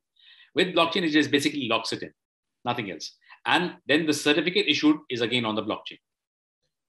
I guess the certificate issued anyway, you talked about the SCT guidelines. So that will anyway be mandated by the regulator. So you're talking about the marks being... Marks, progress, how many, suppose he's supposed to do these many number of hours, we track the number of hours and that locks in. Otherwise, it's very easy. Most students know how to hack an LMS. Most students will tell you how to make that. Oh yes, they may have studied for 20 minutes, they can show it 2 hours. Most students know that. And that's the reason, one of the reasons LMS. For us, the use case, important part is the marks. How much you have studied is not really relevant because the outcome is what matters. But somebody has to enter the marks, right? In the blockchain also. That new block that is to be made, somebody's got to enter it. You can write a smart contract which automatically calculates whatever you like. You can put all the criterion for the marks and you can put it on the blockchain. You don't even need human intervention if you want. There is the entire American system is working on the Dragon Chain blockchain, which is an LMS on the blockchain, which does it automatically. Okay, so the professor would grade an exam, would enter the mark somewhere. That, of course, has to be trusted. And after that, there'll be a smart contract which will map it. Got it. Yeah, complete. Yeah. Got it. You see, everything is human. Everything has to be entered by a human being. So until, you have to trust someone. But once it's into a system and it is validated by the professor says yes, because the professor is validated by the institution. So somewhere at the time, the trust factor. Got it. Thank you. Our next question is from Abhishek Bhattacharya. Sir, kindly explain how cryptocurrency is valued and how the valuation changes. Okay. I'm not going to talk about Bitcoin because Bitcoin has no basis of value. Okay. It's a speculative coin. It's a speculative asset. However, other cryptocurrencies typically now, let's take Ethereum, for example. Ethereum you can use Ethereum for creating different products on the platform. So the more use cases on a platform, the more the value of the currency. The more I won't go technical. There are 3-layer protocols in that. But bottom line is, it's just like the more use cases on that token, on the coin, of that project. A project always has a token or a coin. The more the project succeeds, the more the value increases. The more the implementation of the project in the crypto space or the blockchain space, the more the valuation happens.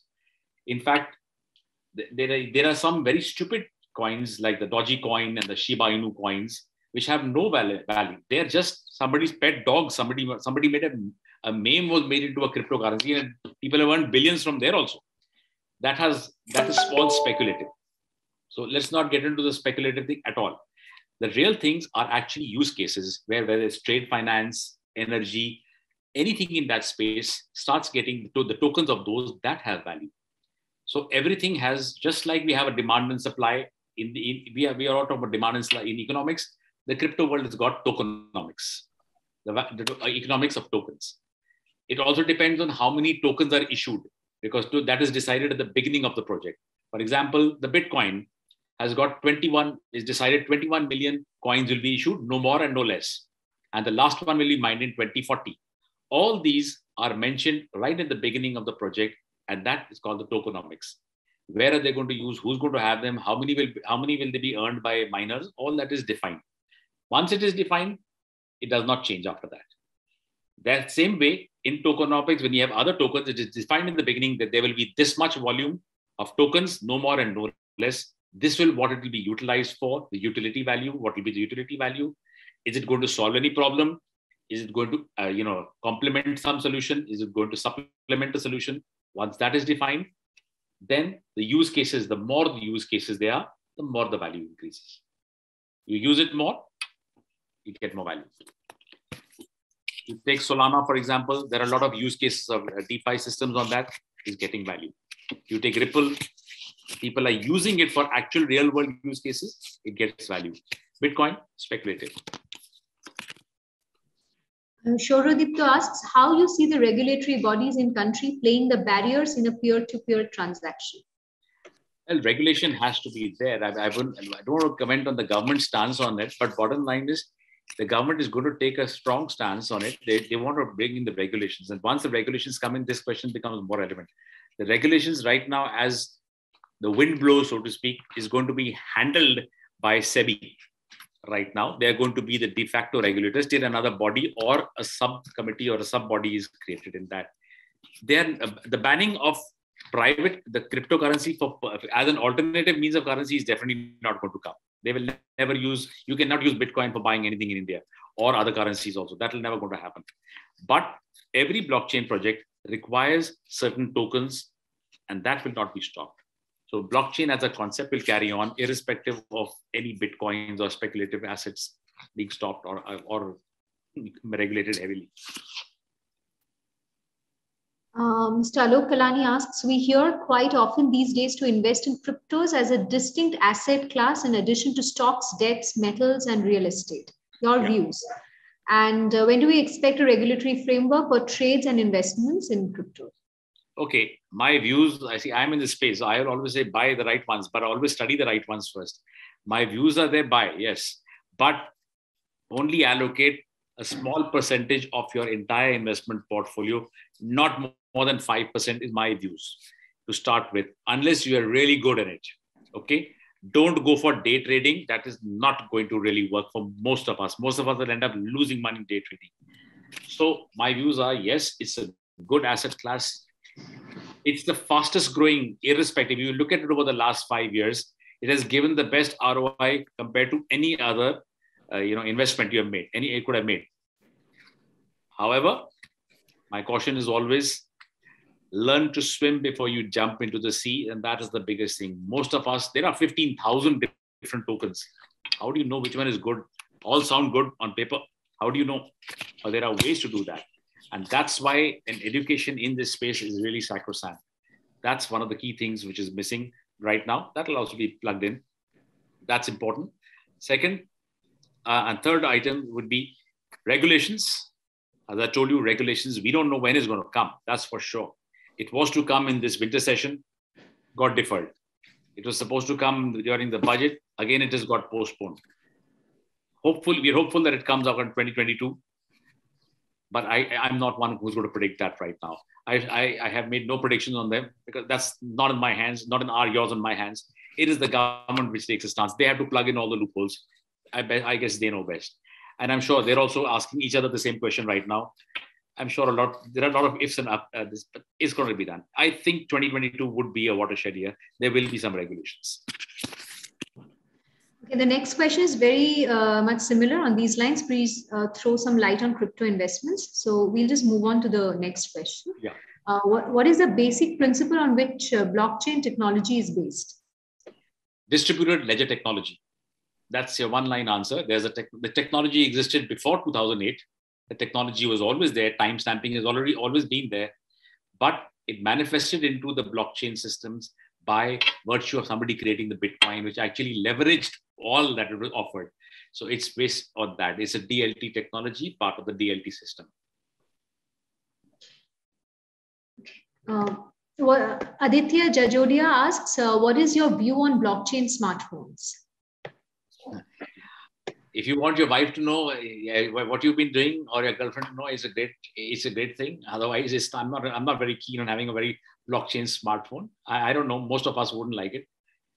But yeah, because you can't change it, you can't delete anything, then you had a problem. Most of us will have that problem. Okay. But I think it's a good idea. It's going to come at some point of time. But it'll make sure that, it'll be nicely touching the edges of blockchain. But really, you don't need too much blockchain. It's a good fad. Bitcoin Next mining. question. Next question from Mr. Praveen Yogi. Would you please throw some light on Bitcoin mining and its energy usage? Yeah, that's a good question because energy is you see, when Bitcoin started off, nobody really thought it'll pick up this much. Nobody thought that there'll be so many transactions. And Bitcoin was just one at that time. Now there are about 10,000, 11,000 active tokens and currencies moving around. So whenever they have so many tokens and currencies, there is a downside. The downside is using a lot of computing power. Computing power means because only one person is not validating the data. There are maybe 30, 40, 50, 100 people validating the same data. So that means 100 computers doing the same thing. Well, it's good for security. It's not very good from a computing perspective and the energy perspective. However, three things have happened in the last 6 months to 1 year. One is a lot of green energy blockchains have come in now. That's going to be the power. In fact, we have patented, there's a startup with which I have been working for 1.5 years, and we patented the world's only green blockchain, which is aligned to the United Nations Sustainable Development Goals and validated by them. That is good because it has decreased the computing power by 100,000th of what is happening now. Right now, Bitcoin itself, the mining of Bitcoin consumes more electricity than United Kingdom and Pakistan put together. So that's a lot of power. Now that's not what we need. We need something, and that's they're coming in. Carbon credits are coming. IBM is working on a blockchain. There is a blockchain called Firechain, which is what I'm working in. This is completely UN SDG compliant. See, it's a new technology. There are going to be its challenges, and that's one part. Mining is important in public blockchains, not in the private blockchains. A lot of private blockchains are being used now. So public blockchains like Bitcoin and Ethereum, yes, they will use a lot of computing power. But even Ethereum is coming out with a lighter version with where they can burn less. All the blockchains are going to work, excepting for Bitcoin is not working on the power aspect of it. All the other blockchains are working. So mining does use it, but there are other mitigation. All of them are now taking action to mitigate this. A similar question from Mr. Bratin Ghosh. Are there any power utility in India using blockchain in the system and reaping any benefit? Are there any power utility? No, in India, they're not using. India is not using it. Or there are two of them experimenting, but not using it as yet. We'll now take a question directly from Rohit. He has his hand up. Rohit, you can please unmute yourself. Hello, sir. My question is, will the governments be ready to lose their supremacy by allowing decentralized finance, DeFi systems, based on the blockchain cryptocurrency? DeFi systems are already running, and all of them are using DeFi systems. They will, but what I think your question would be more important, like if they allow the Bitcoin and other to be taken as currency, yeah, then they won't do it. They won't allow it. Telling you straight up, the RBI is completely dead against it. They won't do it because they will lose the supremacy, and that's not just in India. In the Americans, it's the same. They're having the same problem. So they will have to coexist, but. I know what they're doing in the Bitcoin world, how to make it, they're making it more relevant. In fact, in the crypto space, just so that you know, there are 3-4 companies come up where you can actually take your crypto, you can exchange it against coupons. Those coupons are Marks and Spencer, Pizza Hut, whatever. So it's like buying the same thing. You get coupons and you can buy it with the coupons. Well, government can try everything, but there are people that are pretty much smart also. They know how to work their way around it. The government, from its stance, cannot let a Bitcoin become another currency. I agree with that. But it cannot prevent cryptocurrencies in different forms. It needs to coexist, find the right balance. That, I think, is critical. A question from Mr. Shiva Banga. Blockchain solutions are expensive and require expertise. Isn't this discouraging the adoption of such technologies? Well, first of all, I don't know where you got the fact that blockchain solutions are expensive. In fact, they are very, very cheap. Now, they may have been at some point of time, but just like any other technology only get cheaper with time. That's the more the adoption, the cheaper it becomes. How many GB of data we used to use and pay through our nose for it some time back. Now, how much we get free, we don't even use it. It's become cheap. Same thing with blockchain. It depends what blockchains you use and for what purpose you use. If you use the wrong blockchain for a purpose which could have used, you could have used a cheaper one, you will have expensive costs. So you need to identify the use case and the right blockchain which will go with it. So if you do that, it'll only augment, not defeat. Ankit Mishra asks, is it safe to invest in cryptocurrency in the sense of long term? Yeah, answer is yes. But which one? That's the question. That's what you should know. And that's what you really need to understand a little bit more about the tokenomics of any coin. Read the tokenomics of every coin. If you can, you may understand better that time. And every coin has a tokenomics. It's all on the crypto exchange websites also. You can click from there and go there. Nobody reads it, that's all. Pranav Walia asks, with everything increasing more energy to operate, example POW in Bitcoin, what are the plans to make blockchain more sustainable? I think I answered this question when I talked about green blockchains a little before. It's almost the same question wrapped up a little differently. Shubhajit Ghosh, any utility using? I think we have answered that too.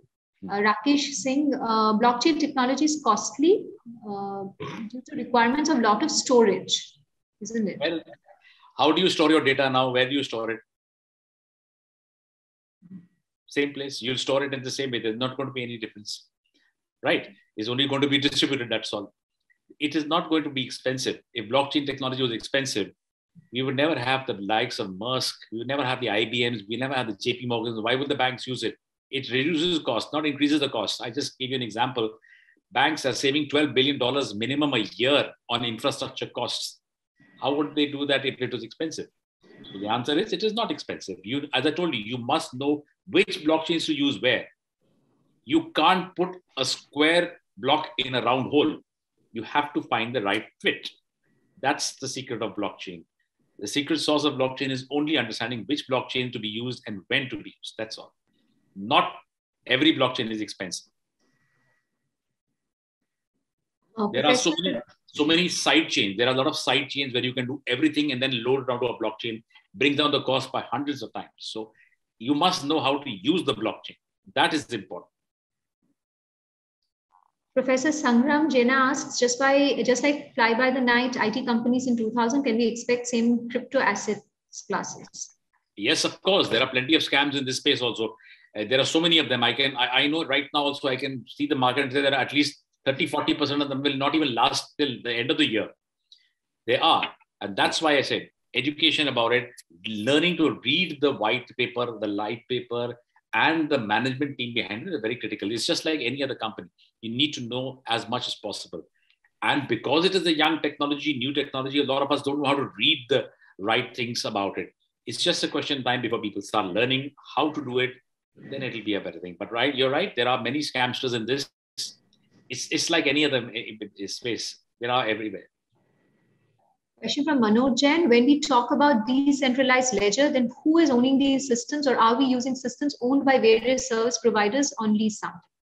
It's most blockchains are community-based blockchains. Most blockchains are community-based. So the community owns the blockchains. They make the upgrades. They do everything, and they get rewarded in the coin or the token of that. They're all community-based. They are not owned by anybody. Aditya Jajodia asks, proof of stake versus proof of work. Your opinion, which tech is more efficient and secure? If POS is better tech? Is proof of stake more user-friendly, more energy-friendly, and it's responsible also. Is proof of stake any day over proof of work? And the next part, if POS is better, then where do you see Cardano 5 years down the line? Well, I don't want to comment on any one particular one because I work with a lot of blockchains. They'll tell me you're saying something against us or what. So I'll just say that every blockchain is innovating for a better consensus mechanism. I'll give a generic answer, a little diplomatic maybe, but every one of them is creating a new type of, there's a proof of POE, there's a POET, proof of elapsed time also. Then there is proof of sustainability, another POS has come, proof of sustainability. There are many consensus mechanisms.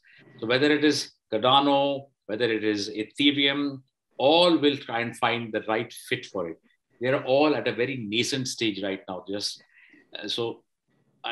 Let them decide which proof of stake is going to work best for them. But one thing is there, proof of work is going to become passive. You've got to become old school. Avneet asks how to gain from metaverse boom as an investor, where to invest. You want me to give you the name of the investment? All right. I put it in sand, SAND. That's my one answer. There are many, but I'm giving you one. Because you've been patient to hear me out for such a long time, I'm giving you a good tip. Professor Himadri Das asks, could you please share some commercial blockchain implementation of LMS? Yes. Professor Das, I will be happy to send you a deck which has all of it. If you can, I will take your email ID from Sunil.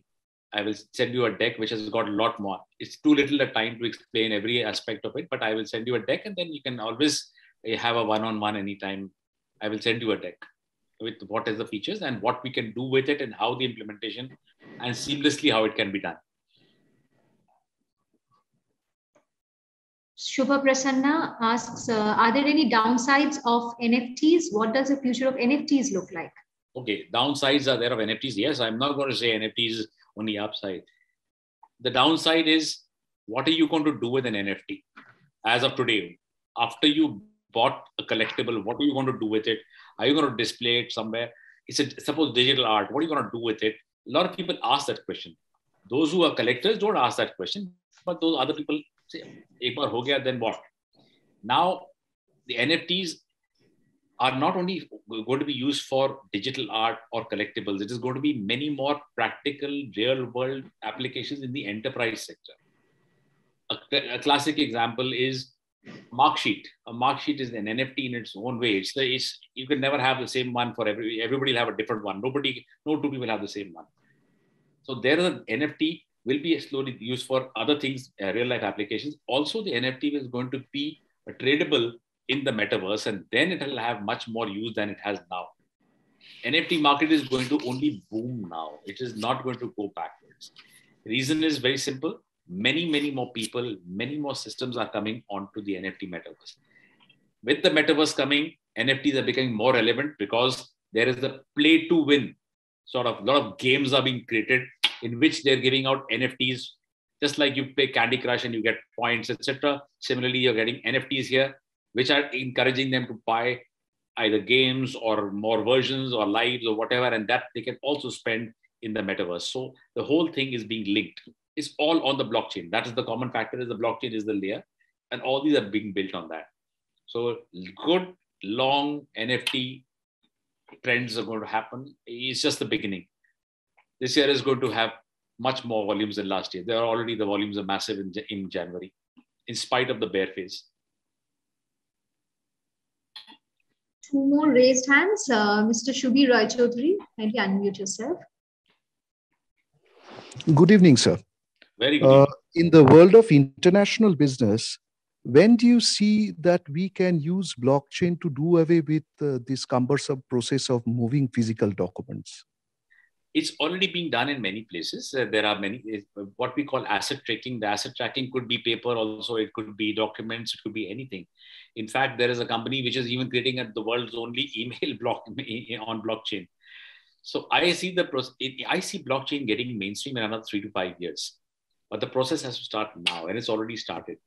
As I said, almost 80 to 90% different international businesses are experimenting at some level on the blockchain. For example, some are doing verification of documentation of the employees who are coming in on the blockchain. That is one, where you don't need paperwork to be done. Only a hash is written, one hash code is there. You can check through the hash. So that is, if you ask about when, the answer would be about 2 to 3 years, and then absolute implementation 4 to 5 years. More, sir, on the part of the commercial part, when you have the various governments involved, for example, physical goods moving from one country to another, then there are documents which physically move from one country to another for the customs and other authorities to clear those. Those sort of documents are big time-consuming movements. So we are looking at those type of movements to be moving from the physical state to the blockchain part. That would be a key game changer. Yes, you're right. Absolutely. Dubai has done that. Dubai is one of the first places to have done that. There are now 17 or 18 countries which have actually allowed blockchain-based clearances from a customs perspective, from an immigration perspective. They have allowed that. However, it has to take many more countries to adopt it for it to become seamless. Otherwise, it will be restricted to a few countries only. So like to Dubai, you can do it now. It's leading by example, I guess. A lot of people are now experimenting there now. So it's a very good, very good point to have, because this is a critical need, because a lot of paperwork is not only time consuming, it can be very error prone. Yeah, there could be a lot of fraudulence. So all that needs to go. You're right. This is one of the better use cases of blockchain. And Dubai is doing it. Kuwait is now going to adopt it. The US is sitting on it and doing a pilot right now. The Canadian government is moving ahead on it also. And Indian government is a little far behind there. We are not yet cleared our policy. So let's see how it goes. Thank you so much, sir. A final question from Rohit. He has his hand raised.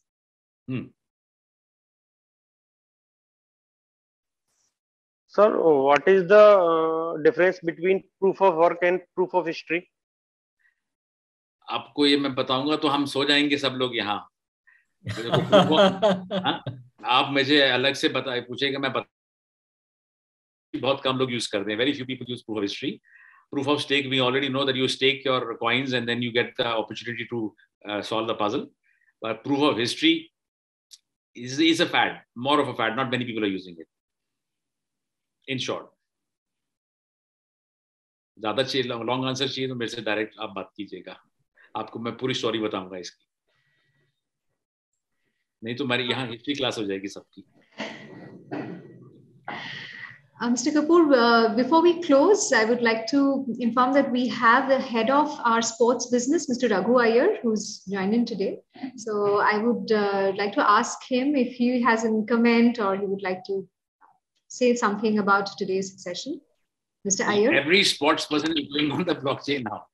Every sports person wants to get, and celebrity wants to get on the blockchain. I'm right now working with at least 15 or 18 different celebrities in the cricketing world and the film world right now. Yes, you can ask me. Thank you, Soumya. Raj, this was really fascinating, and I really enjoyed the full 1.5 hour sessions. Thank you for this. And I must admit, I knew very little of it, and I must say you've definitely educated us, at least me, pretty well. I will separately get in touch with you or your team later on to understand a bit more on the NFT space, because we're also launching the cricket team very soon. Yes. Name, logo, etc. And everyone's been coming to us with various opportunities which might exist in that. In fact, just the other day, Mahesh Bhupati called me, and apparently your company has done some work with him. And you know Meta? Yeah, Unica. So I'm an advisor to them, yes. Okay, so he'd also approached us. But otherwise, overall, thank you so much. And I think I found it really good. Yeah, Soumya, Sunil, thank you for inviting me and reminding me as well today that the session's happening. My wife was saying I would have bought your NFT because I used to play Ranji cricket, Ranji Trophy. That was the 70s. I just have one picture of that of mine, okay, which I could, which it was just posted in my school, and I was asked to buy it for 5 rupees. I bought it for 5 rupees, and I said, now if we sell it, it'll be priceless. You're talking about sports. I'll tell you, my first experience in my life with an NFT was through sports only. Maybe you just hear this little incident. Takes a minute more of your time. In 2014, Tendulkar scored his 100th century, and Coca-Cola had come out with a limited edition cans. Each can had his 1 century and his little autograph on it. It was, people had 1, 2, 5, 10. One of my friends collected 100 of them, all 100 of them. And we made that into an NFT and sold it for 37 lakhs. 100 empty cans of Coke. That is the value of what an NFT can do if positioned correctly. It's a collectible. It's like I would say, would I pay for a Mona Lisa, maybe a couple of $100 million? I would never pay. People will pay. It's the perception and how we need to build it. That's important. And that's the NFT space, actually. It's booming like what?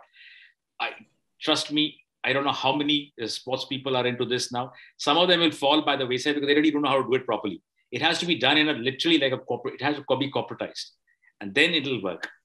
You have to build the communities. Most people don't even know where the communities are, where they're going to sell these NFTs. 90% people in India don't even know where they're going to sell these NFTs. Who's going to buy them? So all that stuff, that is the critical. The other thing, Raj, is also the value of this NFT, because we don't want to end up underselling it. Because right now, I don't know if somebody buys something for 5 crores, if somebody's offering me 5 crores, if 5 crores is a lot or 50 crores is less. I don't know what the... I'll tell you what. So everybody will tell you about NFT. What they will not tell you is how to make it into a bigger picture. As you said very correctly, how do you value it? You make it a bigger picture by making it by gamification of the whole thing and into the metaverse, because you will earn annuity income for the rest of everybody's lives, whoever is there. Because everybody looks only this much at the NFT is like a racehorse. It will only look at the damn track it's running on. That's not NFT. NFT is way bigger than that. And therefore, your question of valuation is very, very critical. Valuation is based on what you want to do. Suppose you have your IPL team. Where do you want to take it? NFT only or really bigger than that? The bigger picture is what is you should be looking at now. And that's why the valuation can be based on the bigger picture. Perfect. Yeah. So we'll connect offline, but thank you again. Thank you. Thank you so much. My pleasure. Anytime, Raghu. Anytime. Ankit Mishra wants to know whether you have a video channel, YouTube channel, from which he could learn more.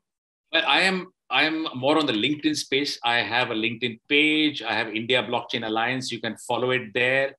Sunil knows my number. I have a very large Telegram community. I have a community of 28,000 on community but it's packed now. So I'm making a new one. I was going to make it in Jan, but my resolution went for a toss because I picked up too many projects. Not too many projects. There were many projects which came up. I had to complete them. Now from Feb, I'm going to make another one. You can follow me there. I'm on LinkedIn. I'm not on the Facebooks and the Instas because I am not. I feel I cannot handle that sort of traffic. But I'm on LinkedIn. Yes, I'm also a LinkedIn influencer in blockchain space. So you Google me on that. You'll find me there. I'll be happy to share anytime. A lot of information keeps coming. If you read Economic Times, Money Control, something or the other is always there almost every day. You can read that. But I don't have a YouTube channel. However, if anybody wants any particular videos, I'm happy to share them with you. I have a whole trove of about 300-400 videos on blockchain. I can share that with you on anything specific. Suppose you say, what is Bitcoin you want? I will send you that video. Ask and you shall be given. Seek and you shall find. And before we close, it's been a very, very long Q&A session. Before we close, we have just one final raised hand. Mr. Rajashi, if you could unmute yourself and please ask your question. Sir, where the discipline lies if any block stakeholder plays... Sorry, I didn't get the question, please. If any block stakeholder plays with the blocks, then what is the discipline there lies to restrict him or to create a safe environment? Okay, let's. I think the question meant that what happens if somebody starts doing some mischief and doesn't put the right information in the blocks or starts playing around with them. The thing is, in a blockchain network, it is called a consensus network. For example, unless 51% of the people are playing mischief, the blockchain will remain perfectly okay. Very rare that 51%, because most of the people don't even know where the others are. So it happens sometimes. It has not happened. So it really happened many years back once, but then the protocols were made stronger. So it's difficult for them to play with the blockchain right now. It's too expensive also and too cumbersome. Very difficult. Most people will not play around with blockchain. Mr. Kapoor, thank you so much for giving us such whole lot of information and eye-opening introduction to the fascinating world of blockchain, cryptocurrencies, and NFTs. Yeah. And 1 minute, I'll just stop you for a minute. Yes, you know what is going to be the next one trend? It is going to be fractionalization of assets. Why I'm saying this, as a corporate, I'm doing for example with Gammon India. I'm fractionalizing their assets to raise their ICOs. Okay, they're raising money through an ICO, not through an IPO. Corporates can actually take advantage of the crypto world and the way it's structured for ease of business. We must look at the real life applications of crypto, and that is the real life. How can you use it for us today? Is it a better alternative? I'm not saying it's always a better alternative, but it is an alternative. It is supplementing what you're doing. So we are doing this. And there's a very large, I signed up today with a very, very large business realty company of fractionalizing their unsold flats, unsold inventory of flats that can be fractionalized. I fractionalized a mall in Chandigarh, 1.5 lakh square feet mall, sold out in 1.5 days. All tokens sold out. That guy has recovered his money before the mall has also come up. I'm just saying today we must understand what of our assets we can leverage, whether it is a brand asset, whether it is a business asset, whether it is a business valuation. We can do a lot. Of course, one session is not enough for all this. I try to put in as much as I could for little everything, a little bit of, it's sort of like a buffet, but we really need to have fine dine on this at some point to really make it more relevant. And separate crypto from blockchain and blockchain from crypto. They're not interchangeable. They are both great, both have their advantages, and both can be utilized and leveraged from an enterprise perspective. And that's the beauty of blockchain. And that's what we're doing. In India, as I told you, the government is doing 90 odd. So you can imagine how much private sector is doing. You know, Raj, I don't remember a similar session which has had so many questions and so much interest shown and so many people staying up till the end. You know, that's the most fascinating part. It's an absolute tribute to your candor, your patience, and the wealth of knowledge you bring into this particular thing. So thank you so much. It has been so illuminating. Absolutely. And I know I'll be inundated with people asking for your email and phone number. So be ready for a deluge of you can calls. give it. See, basically today I just covered did the periphery. Some of the answers I can offer in depth, but if I answer in depth, then it goes off that I can't answer the others. True. So anybody wants to have one-on-one anytime, WhatsApp me. I'm not very good on the phone because I'm generally on a project or something, and WhatsApp. If not that time, you will get an answer the minute the session is over. You will get. I spend every session half an hour answer session on my own, and then I go on. So yeah, happy to do that. In fact, after having AICTE's this thing, it's a very big. That is the largest single business deal ever in blockchain in India. Wow! And that's the biggest to cover 10,000 colleges. AICTE colleges is a very, very big deal. Also.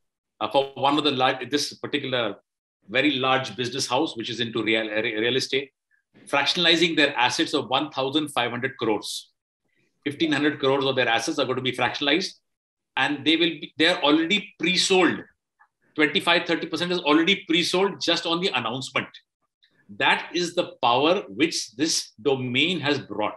And thereby I see the interest. It's not only me, it's the subject which is very, very intriguing to all. It's like a woman in a veil. We don't know what she is. We are trying to see, we can know there's a beauty somewhere, but we cannot perceive it. It has to still be perceived. Thoda, it has to go. It's like that. Great. So let's finish this this session with this great image of a woman behind the veil. You've lifted the veil just a little bit for us, but the intriguing part still remains. So thank you so much for all this. Can't imagine that this would be so interesting. Thank you so much. So many things have been clarified, Raj, and we'll be in touch with you. I'm happy to do it individually for every this thing because that will. But this was a nice cover up, right? And I just for anybody who's really interested in the investing in cryptocurrencies, we can do a separate session. But that will be like how to trade with your eyes open. Okay. Wonderful. You know, you are getting into dangerous terrain because we're not going to use you like anything. So don't give us such open checks. Yes, stop. I'm doing it for one college in Pune. I'm going there in the next week. 2 days. You will go definitely. Specifically for crypto. I don't I think we are getting disturbed. Yeah, sorry. Yeah. Anyway, yeah, super. So thank you so much, and everybody who's been here for this session. I know you stayed on because it's been so fascinating. Thank you so much for the participation. We've had record number of people who've signed in and attended the session. Thank you so much, Raj. We will be in touch, and I'm sure a lot of my colleagues will be in touch also. So have a great trip. The number. Don't call me, WhatsApp me, because I generally can't take calls, but WhatsApp me without fear. You will get your answers. Right on. Okay. Thank you so much. Bye then. Thank you.